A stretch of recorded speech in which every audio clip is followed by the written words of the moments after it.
Hello, everyone. Welcome to another weekly episode of Shadow Space.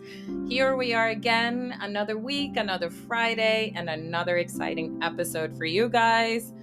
I don't know about you guys, but I just realized we're almost at the end of the month, and I'm just like, how did we get here? It just seems like time is flying by, it's flying away too quickly. And I'm not complaining, by the way, because we're getting into the best seasons in my area here anyway. We're going into spring and summer, which has just always been my favorite. So I'm not complaining, but it just always gets me when I look at the calendar and I'm like, how did we get here?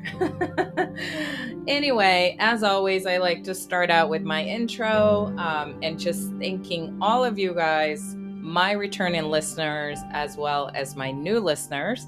So I always like to say I am really, really appreciative of all of your support because it does mean the entire world to me that you guys are either tuning in for the first time or returning to my podcast and hopefully sharing the content with people that may need it and that may find, the topics that we cover here useful or beneficial for their needs.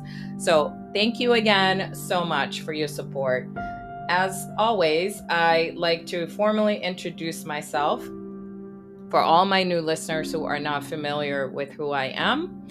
I am your host, Laura Brown, and I am a certified trauma-informed meditation and breathing coach.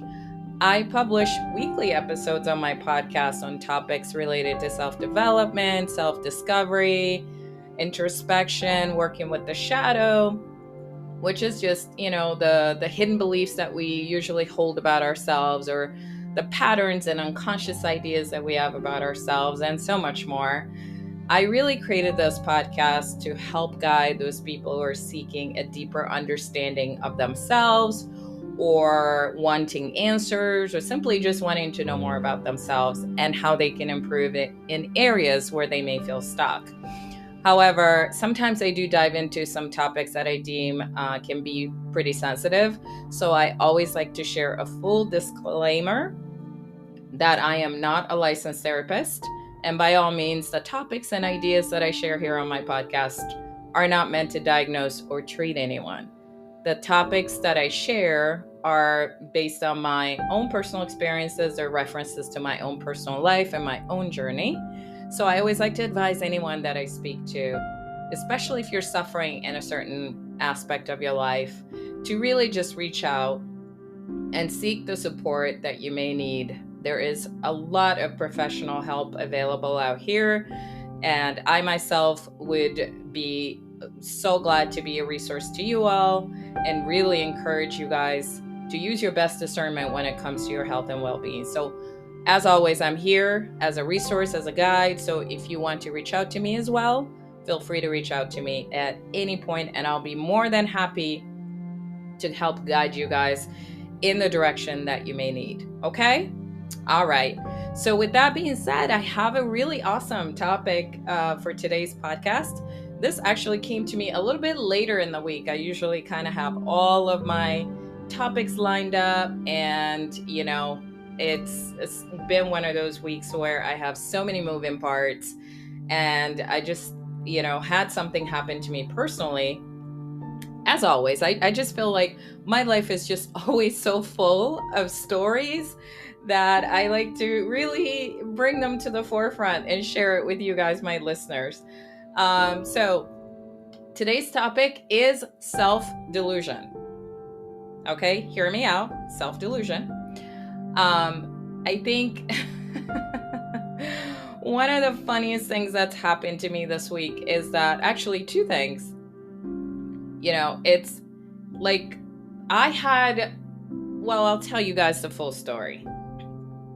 I had a former colleague of mine whom I worked with in my previous career, and we kind of stayed in touch. And so she, left the company before I did. And after she left the company, she reached out to me, at one point because she was still trying to find her footing in her career, and had reached out to me. And at the time I was still with my previous company. and I had an open position on my account, and I recommended her because I had worked with this person for a while, and I knew her work ethics, and I knew she could be somebody I could rely on my account. So I recommended her for a managerial role on my account. Long story short, it didn't work out, but we stayed in touch nonetheless, right? So we stayed in touch here and there, and then we would reach out to each other occasionally, and she would tell me how she's doing, and vice versa. So fast forward, in January of this year, she reached out to me and said, hey, by the way, I am still looking for a new job. I guess where she was, it didn't quite pan out the way that she had anticipated. And she's like, do you have anything else open that you may be able to point me to? And I said, oh, wow. Okay. Unfortunately, I actually left my job as well. I resigned, and I'm no longer with the company. And I said, unfortunately, I can't recommend you there. And she's like, oh, okay, bummer. Anyway, 2 months later, she reaches out to me again via text and says, hey, by the way, I have this amazing opportunity that just landed on my lap, but I need a reference. Would you mind being a reference for me? And I said, yeah, no, of course. I would love that. Because you know what? Anywhere I can be of help to somebody, I always like to be of help. And so I said, yeah, feel free to pass on my information. They can call me or whatever, and I'll be happy to put in a good word for you.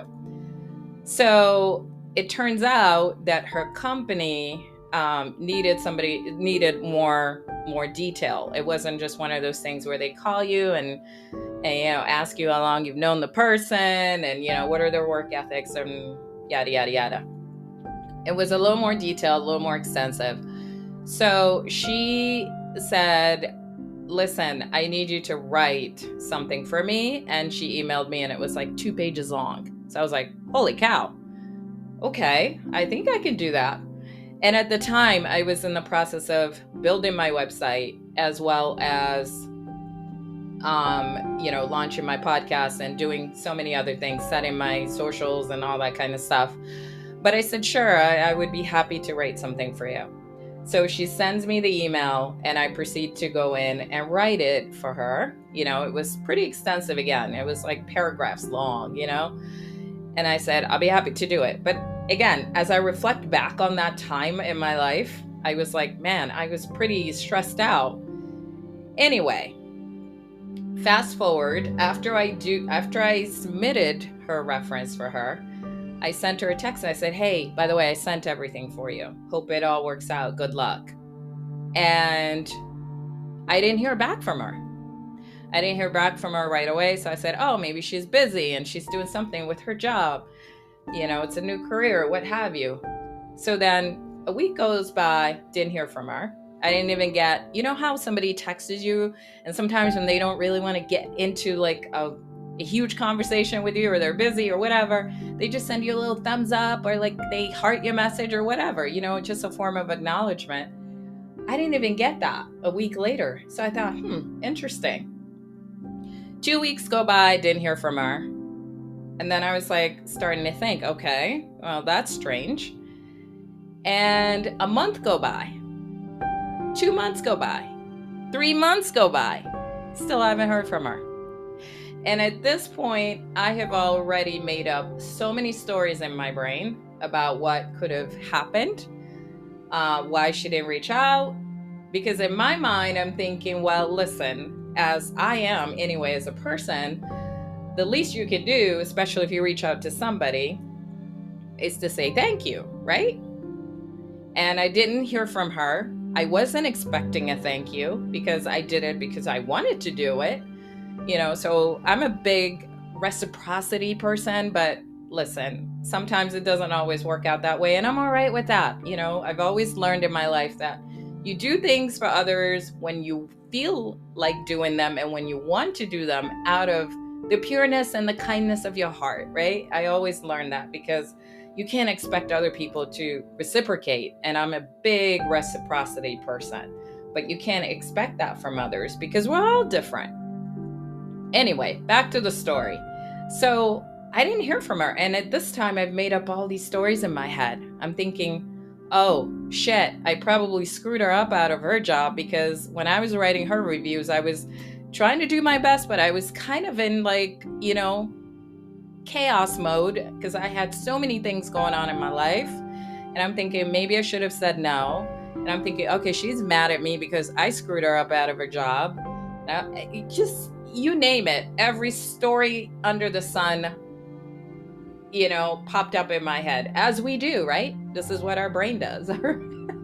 Our brain gives us the most incredibly weird stories and wants us to believe them. And of course, we do believe them. And so, so anyway, 4 months have gone by. And at this point, I've made up all these stories in my brain that she is just mad at me because I probably said something in the review. I don't know what I wrote at this point because, you can't go back in after you submit it. And everything in me wanted to go back in and check everything that I wrote. And I'm like, oh my God, what did I do? Did I do something wrong? Because it was very unusual for her to be like this, And she's usually a very courteous person. And like I said, as a human being, the most decent thing you can do is say thank you, And so I didn't hear from her, right? And so I'm thinking, all right, whatever. At this point, I don't know what I can do or what I did, but at this point, the stories have gone beyond me. And so 2 days ago, she reached out to me via text out of the blue. And her message was, hey, I am so sorry. I can't believe it's taken me this long to reach out to you. I feel so embarrassed and I'm so sorry. But I really wanted to reach out and say thank you to you because the reference that you submitted actually helped me get the job. And I did get the job, even though it's a temporary role right now. I have the job and I'm hoping that it becomes something permanent. But I just really wanted to thank you so much for taking time out of your day to do that for me. And she also proceeded to say, can you send me your address? Because I want to send you something, a formal thank you in the mail. And I got the text and I was like, holy cow, because I never expected to hear back from her, because at this point my stories were super valid. Everything I thought I did wrong was the actuality and the reality in my brain. And so I ran with that narrative, right? And when she sent me that text, for one, I was like, oh my God, I'm so happy she got the job. I'm so thankful that I didn't screw her up. Because that was the only thing I'm thinking. Because I'm like, why wouldn't you respond to me? Why wouldn't you even acknowledge my message? And in my defense, by the way, I feel like that's a fair statement, right? If somebody reaches out to you and asks you for help and you go out of your way to help them, I think, again, it's just human decency to say thank you or acknowledge something or say something, you know what I mean? People usually don't ghost you after you've done something kind for them unless what you did wasn't in their benefit, right? And so I'm thinking to myself at this point, I'm like, I just, again, all the stories. And I'm sorry, guys, I've got every device going off in my office today. But anyway, so when I got her text, I was so happy and thankful that I didn't screw her out of a job. I didn't screw her up out of a job. I can't talk today. But it made me feel like I was crazy a little bit because of all the narratives that I had already created in my brain about this story. And it turned out to be the complete opposite. Complete opposite.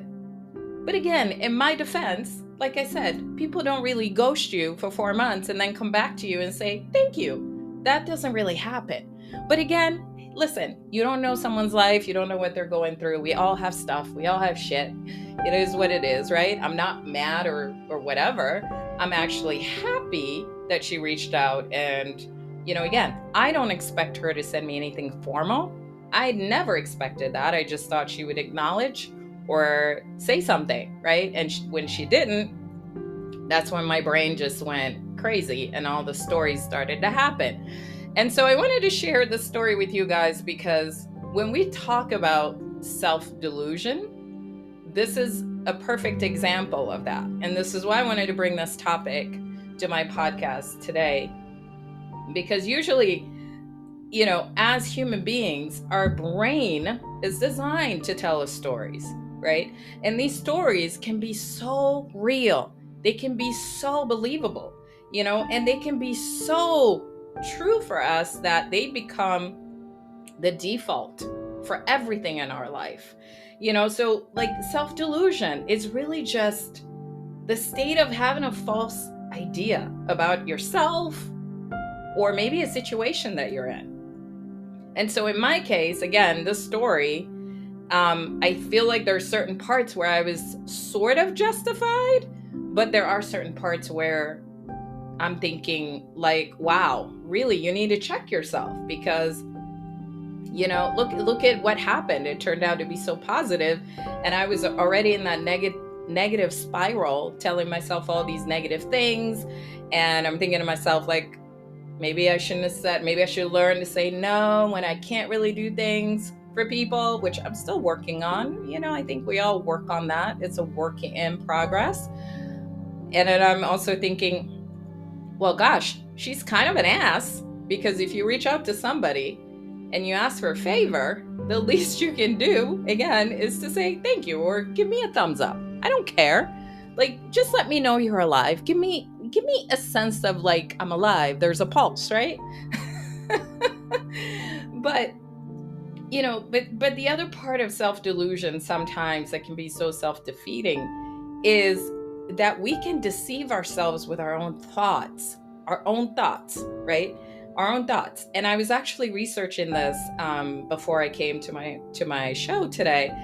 And I was reading, like, there are certain beliefs and ideas that people hold that become so true and so overwhelming for them in their life that, it impairs them from even taking any action in their life. Like, I read an example, like there was somebody who was so like sort of so bent on the idea that they were being spied on by the CIA that they wouldn't leave their house.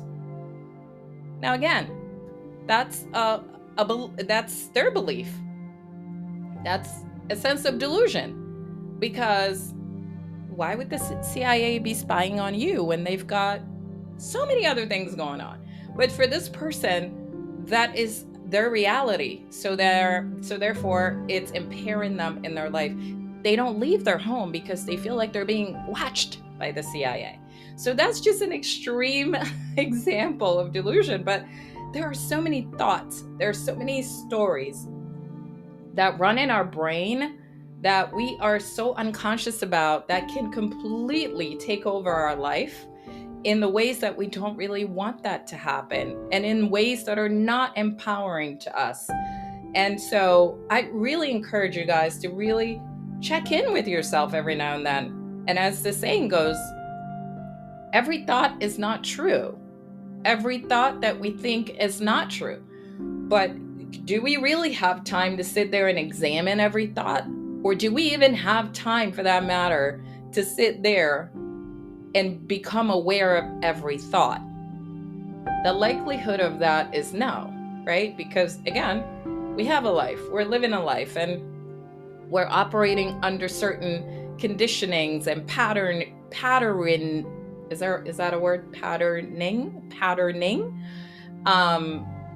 Certain unconscious beliefs and ideas about ourselves. So we're not always going to be aware, but I really encourage you guys to check in with yourself every now and then as you're doing your self-development work, right? Because it's so important. Otherwise, these thoughts can be defeating and they can get in the way of our life, right? And operating optimally the way we want to operate, And the other thing that I read about self-delusion, which was actually surprising to me, but also pretty enlightening for me, because I experience anxiety quite a bit. I will share my perspective on anxiety later on, not just yet, because I really want to devote some time to anxiety and how it has impacted me in my life, and certain things I've learned about anxiety, certain things that I think would be extremely helpful, that I have used for myself and that I'm still continually working through. So I will come back later on. I know I owe you guys an episode on addictions, and I'm working on that as well, but I will come back on anxiety as well. So the other thing that I've learned about self-delusion that's very interesting is that anxiety, people who suffer with severe anxiety or anxiety in general, do suffer more or less than others when it comes to self-delusion. Oh, I should say that again. I think I said that incorrectly. People who have anxiety suffer more with self-delusional thoughts than people who don't. So, in my perspective, when I started to do my shadow work, a lot of my ideas and beliefs that I started to examine, some of those things were extremely false, right? But it's hard really to come to that understanding, to that realization, and to that acceptance that, wow, this is all not true. The stories that have been running through my brain are not real. They're not true. It's really hard to confront that and to come face to face with that, because it can do two things. One, it can make you seem like you're crazy. And yes, we all do have a little crazy in us. I must admit, I have a lot of little crazies. They keep me happy and fun and alive. No, I'm just kidding. But I think confronting that, for one, can make you seem like you're absolutely crazy. And again, hello, delusional. And then two, it can make you re-question everything, right? And so for me, when I started to do my shadow work and examining these layers and just looking at myself objectively, or trying my best to look at myself objectively, these are the areas that were super, super highlighted for me. And it was so wild to me to like come face to face with that.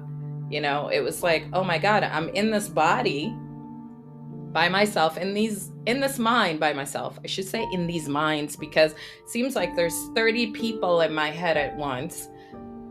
And I will also talk about that on another episode. This one will be called Overthinking. I am a specialist at overthinking. No lie. And no shame in my game. I really am a specialist at overthinking. Anyway, sometimes I feel like you gotta laugh at yourself, because if you don't, then hey, what's the point of all of this, right? And so back to the delusion and working on yourself and the shadow work. So again, it's really important to examine some of these layers and what you're telling yourself and the delusional thoughts you're believing, because the delusion forms a belief, right? The delusional thought forms a belief. And when that belief is wired in, look, it's hard to unwire that, but it's also worth digging in to see what that belief is and why it's there. And so for me, going back to the story I shared with you guys earlier in the episode, it's not that I had these beliefs that I'm a terrible person, or like she's kind of an ass, or, I expected this or that. It's not that I had these beliefs, but I think it's the pattern of, engaging in that negativity spiral the minute things don't go the way you think they should go. Because again, with delusion comes a sense of control, right? At least in my perspective, I think if you don't see things happening the way you anticipate them happening, then the thoughts can kick in, and then the stories come in, then the narratives chime in, and then it becomes a whole thing. So I think, again, when it comes to examining this area for yourself, it's important to really take the time and be very, very gentle with yourself. Like I said earlier, we all have a little cuckoo, a little crazy in us. And that's okay. We have to take ourselves with a lot of self-compassion. We have to look at ourselves, rather, with a lot of self-compassion, because we have all come from things and experiences that have shaped us to become who we are. And in order to transcend that and to overcome that, it's going to take us some work, right? To unwire some of these things. And so I think the self-compassion is very beneficial and useful in this type of example. Really be compassionate with yourself. So what if you have a little cuckoo and crazy? It's okay, right? The important thing is to learn to overcome that with healthy steps, right? And healthy coping skills, right? And so for me, I've shared with you guys some of my coping skills that I go to often are meditation. And I feel like for me, I've used meditation as a tool to help me not only connect with myself, become centered and grounded in especially moments where I don't feel like I am, but also it has helped me uncover a lot of things that are hidden in the layers and, brought up a lot of truths and a lot of answers to the surface that I needed in order to work through that shadow. And so when you begin to do the shadow work, a lot of these things will be highlighted. The delusional thoughts, the delusional ideas, the delusional beliefs, right? That you may have, that you have zero awareness around. And again, until we become aware of these things, they will continue to play out in our life.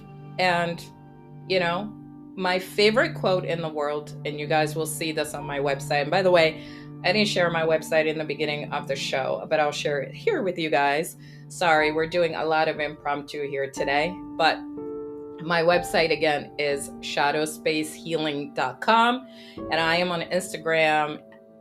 On Instagram, you can search for me. It's Shadow Space Healing, and TikTok is Shadow Space Healing. And I have all of my socials linked on my profile page here. You can just go on there and click that if it's easier.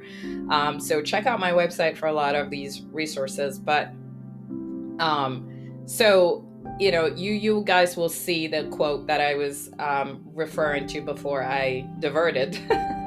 But it's from Carl Jung, who's actually the founder of the shadow work concept, or the shadow self concept, I should say. He's a Swiss psychologist who talks a lot about unconsciousnness, and I'm not sure if you guys are familiar, but I love his work. But the quote in question is, until